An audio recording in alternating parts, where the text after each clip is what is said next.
आज जो हमने चीज पढ़नी है उसका नाम है properties of addition of vectors, यानी कि एडिशन ऑफ वेक्टर्स जो कि हमने पढ़े हैं उससे रिलेटेड कुछ प्रॉपर्टीज को आज हमने देखना है। एडिशन ऑफ वेक्टर्स की प्रॉपर्टीज को देखने से पहले जरा वेक्टर्स को रिवाइज कर लेते हैं। वेक्टर्स क्या हैं? तो वेक्टर्स बेसिकली इसके बारे में मैं लिख सकता हूँ, physical quantities required magnitude as well as direction for complete description, यानी ऐसी फिजिकल क्वांटिटी जिसमें मैग्नीट्यूड के साथ साथ डायरेक्शन की भी जरूरत हो उसकी कंप्लीट डिस्क्रिप्शन के लिए, मुकम्मल समझने के लिए। जैसे कि अगर मैं इस तस्वीर में इस बंदे को देखूं जो कि ये फोर्स लगा रहा है इस बॉल के ऊपर, किसके ऊपर? इस बॉल के ऊपर। तो इस फोर्स को अगर मैंने समझना है तो इस फोर्स के लिए ये एक तो सवाल हो, कितनी फोर्स लगाई है जी? 20 न्यूटन फोर्स लगाई है, तो ये मैग्नीट्यूड है। लेकिन किस तरफ लगाई है? अगर मैं डायरेक्शन को वाजे ना करूं तब आपको फोर्स के बारे में नहीं समझ आएगी। अगर मैं बता दूं कि फोर्स इस तरफ लगी है तो आपको प्रॉपरली कंप्लीट समझ आ जाएगी कि फोर्स किस तरफ और कितनी लगी है। तो फोर्स एक वेक्टर क्वांटिटी है। अब अगर हम वेक्टर्स क्वांटिटी को ऐड करते हैं तो वो तो हम करते हैं, जैसे कि अगर मैं बात करूं 2 + 3, तो ये 2 और 3 ऐड होके 5 दे रही है। लेकिन वेक्टर्स को ऐसे ऐड नहीं किया जाता, बल्कि उसका एक अपना ही तरीका है। लेकिन उस तरीके को हम बाद में देखेंगे। फिलहाल हम प्रॉपर्टीज की बात करें कि प्रॉपर्टीज कौन कौन सी हैं एडिशन की, तो वो हमारे पास 3 किस्म की हैं। कौन कौन सी? कम्यूटेटिव प्रॉपर्टी, एसोसिएटिव प्रॉपर्टी और एंड पे डिस्ट्रीब्यूटिव प्रॉपर्टी। किसकी? एडिशन ऑफ वेक्टर्स की। अब एडिशन ऑफ वेक्टर यानी वेक्टर्स को ऐड कैसे किया जाता है, इसको जरा हम एक रिवाइज कर लेते हैं, फिर इन तीनों प्रॉपर्टीज को डिटेल से देखते हैं। एडिशन ऑफ वेक्टर, हमने addition and subtraction of vectors की वीडियो में हमने देखा था कि वेक्टर्स बेसिकली जैसे मैंने बताया कि मैग्नीट्यूड और डायरेक्शन चाहिए होती है, जबकि इनको ऐड करने का जो तरीका है वो हम पढ़ते हैं हेड टू टेल रूल की मदद से। अब होता क्या है कि एक वेक्टर अगर ये है जिसको डिस्क्राइब करने के लिए हम क्या करते हैं, एक एरो का इस्तेमाल करते हैं। यानी ये एक एरो है जिसके आगे एक डायरेक्शन के लिए होता है ये जो एरो है ये है, जबकि ये टेल है। जबकि यहाँ से ये लाइन, ये कितनी लंबी लाइन है ये मैग्नीट्यूड को बताता है, जबकि ये जो एरो का आगे सर है ये बेसिकली डायरेक्शन को बताता है। तो फर्स्ट करें, ये दो वेक्टर्स हैं, एक ये वेक्टर एक ये वेक्टर। तो हम हेड टू टेल रूल की मदद से हम इन्हें ऐड करते हैं, यानी दूसरे वेक्टर को फर्स्ट वेक्टर की टेल हेड से मिलाते हैं, दूसरे वेक्टर की टेल फर्स्ट वेक्टर के हेड से मिलती है, तो उसके बाद दोनों ऐड हो जाते हैं और रिजल्टेंट जो है पहले वेक्टर की टेल से आखिरी वेक्टर के हेड तक, इन दोनों को यूं करने से एडिशन हो जाती है। तो ये हेड टू टेल रूल था और इस तरह हम एडिशन ऑफ वेक्टर्स करते हैं। तो पहले अगर हम कम्यूटेटिव प्रॉपर्टी की बात करते हैं, आम नंबर्स में अगर मैं कम्यूटेटिव प्रॉपर्टी की बात करूं तो बेसिकली एडिशन के लिए होती क्या है कि अगर आप 2 + 3 करें, यानी दो नंबर को ऐड करें, आपने पहले 2 रखा फिर तीन उसको ऐड किए, 3 उसमें ऐड कर दिया। लेकिन अगर आप यूं करें कि पहले 3 रखें फिर उसके बाद उसमें 2 ऐड करें, तो फिर भी ये आंसर जो है वो सेम आएगा। इसका भी आंसर 5 है, इसका भी आंसर 5 है। तो इसका मतलब कि ये नंबर जो है ये कम्यूटेटिव प्रॉपर्टी को होल्ड करते हैं। इसको हम क्या कहते हैं? कम्यूटेटिव प्रॉपर्टी, जिसमें अगर जनरली लिखूं तो a + b = b + a है। लेकिन क्या वेक्टर्स में भी ऐसे होता है क्या भला, कि अगर मैं एक वेक्टर है a जिसको मैं ये लिख रहा हूं, अगर मैं उसको एक दूसरे वेक्टर b में ऐड करता हूं तो क्या ये जो है b वेक्टर को a में ऐड करने का वही आंसर आएगा जो a + b का आएगा? ये अगर होल्ड करेगा तो हम कहेंगे कम्यूटेटिव प्रॉपर्टी होल्ड कर रही है। तो बेसिकली वैसे ये करती है, कैसे करती है उसको जरा हम अब देखते हैं।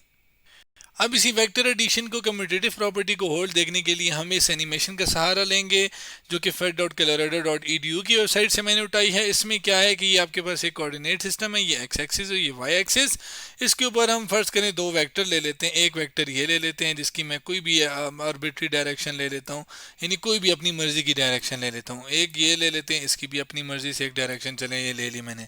अब ये जो ब्लू वाला है ये फर्स्ट वेक्टर है, ये आपने याद रखना है, जबकि ये दूसरा वेक्टर है।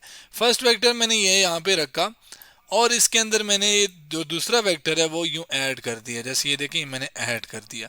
कैसे ऐड करते हैं? जैसे मैंने बताया हेड टू टेल रूल की मदद से, यानी पहले की जो टेल है, सॉरी पहले का जो हेड है उसके साथ दूसरे की टेल आप ऐड कर दो। अब ये चूंकि छोटे बन गए मेरे से, मैं थोड़ा बड़ा करता हूँ ताकि नज़र आए सही तरह। तो ये मैंने थोड़ा इसको बड़ा कर दिया है, इसको भी ना थोड़ा सा बड़ा कर देते हैं।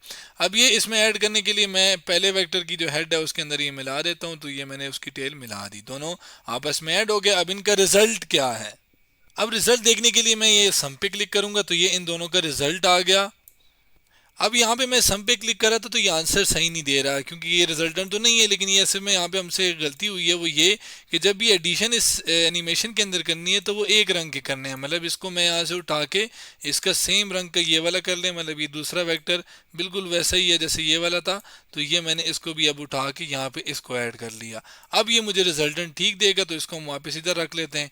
अब रिजल्टेंट क्या है ब्लू वाले का, तो ब्लू वाले का सम में क्लिक करूंगा तो जैसे ये सम के लिया तो ये अब रिजल्टेंट आ गया, जो कि मैं इसके ऊपर यूँ रख दूंगा, जो कि पहले वेक्टर की टेल से दूसरे की हेड तक होता है।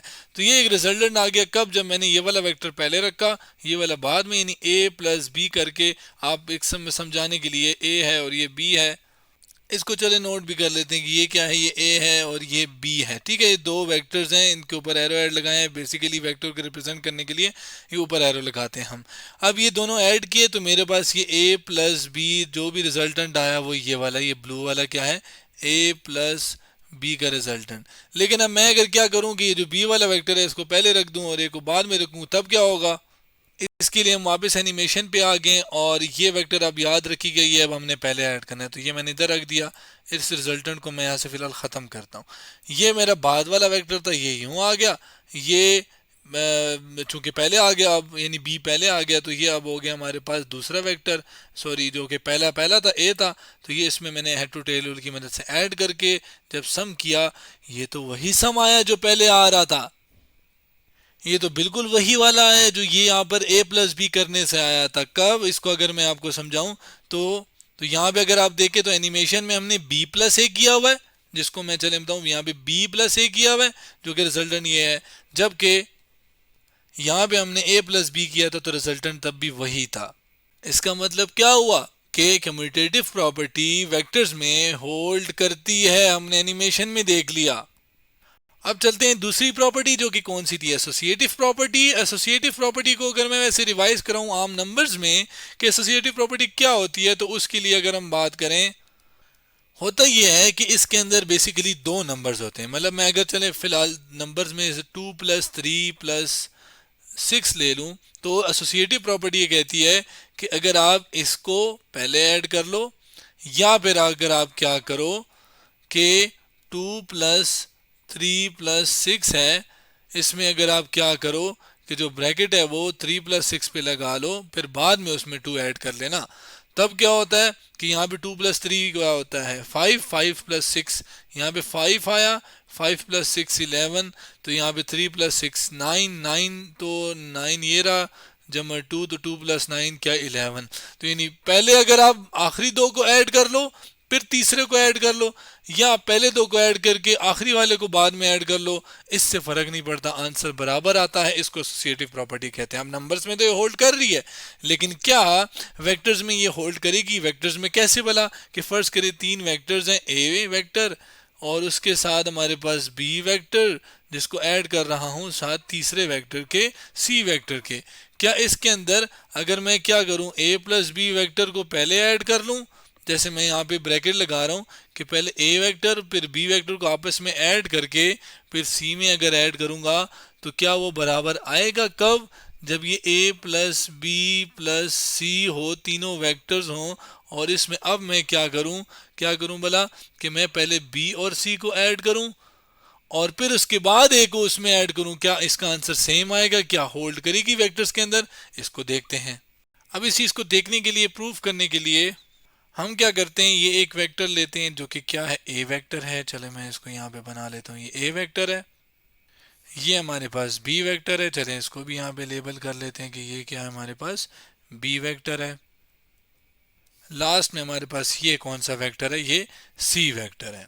अब इन तीनों को मैंने कुछ ऐसे ऐड करना है कि मैंने एसोसिएटिव प्रॉपर्टी बनानी। पहले ए प्लस बी को करते हैं, यानी ए वेक्टर को बी के साथ ऐड करते हैं। इसके लिए हम एक कोऑर्डिनेट सिस्टम ले आए जो कि ये एक्स और वाई एक्सिस से आया है, जैसे हमने एनिमेशन में भी देखा था। तो फिलहाल हमारे पास चूंकि एनिमेशन नहीं हम खुद कर रहे हैं, तो ये मेरे पास एक कोऑर्डिनेट सिस्टम है जिसका ज़ाहिर है ये एक्स एक्सिस है, और इसके अलावा ये जो वर्टिकल है ये क्या है, वाई एक्सिस है। अब जैसे मैंने ऐड करने हैं वेक्टर्स, पहले ए और बी को ऐड करते हैं। उसके लिए मैंने ए वेक्टर को यहाँ पे रखा जो कि ओरिजिन पे स्टार्ट करते हैं, ये ओरिजिन कहलाता है जहाँ पे दोनों एक्सिस मिलते हैं। उसके अंदर मैंने बी वाला जो कि ये हेड टू टेल रूल की मदद से ऐड कर लिया, बी वाले की टेल को पहले के हेड से मिलाया तो ये दोनों ऐड हो गए। अब इनका रिजल्टेंट बनाते हैं। इसका रिजल्टेंट क्या होगा, पहले वेक्टर की टेल से मैंने दूसरे वेक्टर की हेड तक ये एक इसका रिजल्टेंट बना लिया, जो कि क्या है बेसिकली ए प्लस बी। अब ए प्लस बी का आंसर जो भी आया है उसके अंदर मैंने सी को ऐड करना है, और सी क्या है ये वाला, तो मैंने यहाँ से सी उठाया, इस a प्लस बी का जो हेड है उसके साथ ऐड कर दिया, मैंने सी की टेल इसके ऊपर रख दी तो ये हो गया। यहाँ पे लिख भी देता हूँ कि ये सी वेक्टर है जबकि ये बी वेक्टर है जबकि ये क्या है ए वेक्टर है। अब अगर हम रिजल्टेंट बनाएं जो कि ये वाला पहला वेक्टर क्या है, ये यहाँ इसका टेल से लेके आखिरी के हेड तक एक लाइन आएगी जो कि ये आ गई है, तो ये आप कह लो कि मैंने क्या किया कि a प्लस बी के अंदर a प्लस बी पूरा जो भी रिजल्टेंट है उसके अंदर c को ऐड कर लिया, तो एंड पे क्या आंसर है a प्लस बी प्लस सी, जिसमें जाहिर है मैंने a प्लस बी को पहले ऐड किया है। अब ये आपके पास लेफ्ट हैंड साइड थी जिसका रिजल्टेंट ये आया है। अब राइट हैंड साइड के ऊपर सेम तरीका करते हैं, लेकिन इस बार जो है पहले b प्लस सी करते हैं। यहाँ पे कोऑर्डिनेट सिस्टम मैं ले चुका हूँ। पहले काम क्या करना है, b और c को आपस में ऐड करना है। b कौन सा है ये और c कौन सा है ये, तो इनको रखते हैं। तो b हमारे पास मैंने ओरिजिन के ऊपर रखा, स्टार्ट किया b के साथ, इसके अंदर c को ऐड करते हैं। c हमारे पास ये रहा जो कि यहीं से उठाया मैंने, एग्जैक्ट ये रहा, ये मैंने ऐड कर दिया, यानी इसकी पहले वाले के हेड के साथ इसकी टेल मिला दी। यहाँ पे लेबल भी कर लेते हैं कि ये b है ये c है, और इन दोनों का रिजल्टेंट ड्रॉ करते हैं। इसका रिजल्टेंट क्या है कि पहले वेक्टर की टेल से आखिरी वेक्टर के हेड तक, तो ये मेरे पास एक लाइन आ गई जो कि b प्लस सी आ गई, जिसको मैं अभी यहाँ पे लिख भी देता हूँ कि क्या है ये b प्लस सी है। अब यानी ये वाली चीज सॉल्व होगी, ये मेरे पास एक वेक्टर आ गया और इस वेक्टर को मैंने a के अंदर ऐड करना है, लेकिन पहले कौन सा रखना है a, फिर उसके बाद a b प्लस सी वाला। लेकिन चूंकि कम्पिटेटिव होल्ड करती है तो पहले बेशक मैं इसको रख लूं या उसको रखूं, एक ही बात है, रिजल्ट पे कोई फर्क नहीं पड़ेगा, क्योंकि अभी थोड़ी देर पहले हम कम्पिटेटिव ला तो देख चुके हैं ना, a प्लस दिस या दिस प्लस a इक्वल आएगा। तो इसके साथ इसका मतलब है वो b प्लस सी जो भी वेक्टर है इसके अंदर अब इसको a को मैंने ऐड करना है। a मेरे पास यहाँ से मैंने उठाया, इसके साथ यूं ऐड कर दिया, इसकी हेड के साथ इसकी टेल मिला दी, दोनों ऐड हो गए। रिजल्टेंट लिखते हैं अब इसका। रिजल्टेंट के लिए पहला वेक्टर जो कि ये वाइट वाला है, इसके टेल से आखिरी वाले के हेड तक, तो ये अगर मैं यूं बनाऊं एक लाइन तो ये तो बिल्कुल वही लाइन आ गई जो ये वाली थी। इससे क्या साबित हुआ कि हमारे पास चाहे मैं b प्लस सी को पहले ऐड करके a को ऐड कर लूं या a प्लस बी को ऐड करके फिर c को ऐड करूं, आंसर जो है वो सेम ही आएगा। तो ये आंसर है a प्लस बी प्लस सी का, जिसमें b और c को पहले ऐड किया है जबकि a को फिर बाद में ऐड किया है। इसका मतलब क्या हुआ कि कम्यूटेटिव एसोसिएटिव प्रॉपर्टी भी क्या कर रही है, होल्ड कर रही है एडिशन के लिए। तो यहाँ पे मैं इसके ऊपर भी आगे टिक लगा लेता हूँ कि एसोसिएटिव प्रॉपर्टी ये वाली जो चीज़ ये होल्ड कर गई है। लास्ट में बात करते हैं डिस्ट्रीब्यूटिव प्रॉपर्टी की। डिस्ट्रीब्यूटिव प्रॉपर्टी क्या होती है, मैं नंबर्स में अगर आपको बताऊं तो बेसिकली फर्स्ट करें ये एक नंबर है a, चले नंबर्स की बजाय मैं फिलहाल बल्कि नंबर ही लेते हैं, ये है 2, आगे अंदर हो रहा है 3 प्लस 5। तो अब अगर 2 ने अंदर मल्टीप्लाई होना है तो फिर बेसिकली 2 इसके साथ भी होगा और 2 इसके साथ भी, यानी डिस्ट्रीब्यूट हो जाएगा, जिसको डिस्ट्रीब्यूटिव प्रॉपर्टी कहते हैं। तो 2 मल्टीप्लाई बाय 3 और आगे 2 मल्टीप्लाई बाय 5, तो ये 2 3 ज़र क्या हो जाएगा 6, 6 प्लस 2 5 ज़र 10 होता है, तो 10 प्लस 6 क्या होता है 16। जबकि इधर आप देखें तो 5 3 प्लस 5 होता है 8 और 8 2 ज़ा 16, तो यहाँ पर भी आंसर 16। तो 16 और ये राइट हैंड साइड भी 16, तो डिस्ट्रीब्यूटिव प्रॉपर्टी ऐसे होल्ड करती है। लेकिन अब वेक्टर्स में बात करें, अगर फर्स्ट करें यहाँ पे एक वेक्टर है a वेक्टर, जबकि अंदर है b वेक्टर और आगे है c वेक्टर। अब ये तीनों अगर ये वेक्टर्स हैं तो होना तो क्या चाहिए, मैं इसको मिटा देता हूं ताकि उसको बाकी चीज को मैं लिख सकूं। होना क्या चाहिए हमारे पास कि जो राइट हैंड साइड है, यानी यहाँ पर अगर मैं चले लिखूं इसको, क्या बोला कि a इसके साथ भी होगा, a इसके साथ भी मल्टीप्लाई होगा और a जो है वो c के साथ भी मल्टीप्लाई होगा और बीच में प्लस आ जाएगा। अब ये दो वेक्टर्स आपस में मल्टीप्लाई हो रहे हैं, 2 3 ज़र तो 6 तो कर दिया, नंबर्स हैं आपस में मल्टीप्लाई हो जाते हैं, लेकिन वेक्टर इतनी आसानी के साथ ऐसे आम नंबरों की तरह मल्टीप्लाई नहीं होते। ये चीज़ हम पढ़ेंगे डॉट प्रोडक्ट और क्रॉस प्रोडक्ट के बाद। जब हम दो वेक्टर्स को मल्टीप्लाई करते हैं तो क्या होता है, ये तब उस वक्त ज़्यादा हमें डिटेल में समझ आएगी। जबकि बाकी जो दो लॉज थे वो हमने आसानी से देख लिए क्योंकि एडिशन थी उसमें सिर्फ, और वो हम कर चुके हैं। मल्टीप्लिकेशन दो वेक्टर्स की कैसे होती है वो हम डॉट प्रोडक्ट क्रॉस प्रोडक्ट जब पढ़ेंगे तब हमें ज़्यादा आसानी से समझ आ जाएगी इस प्रॉपर्टी की।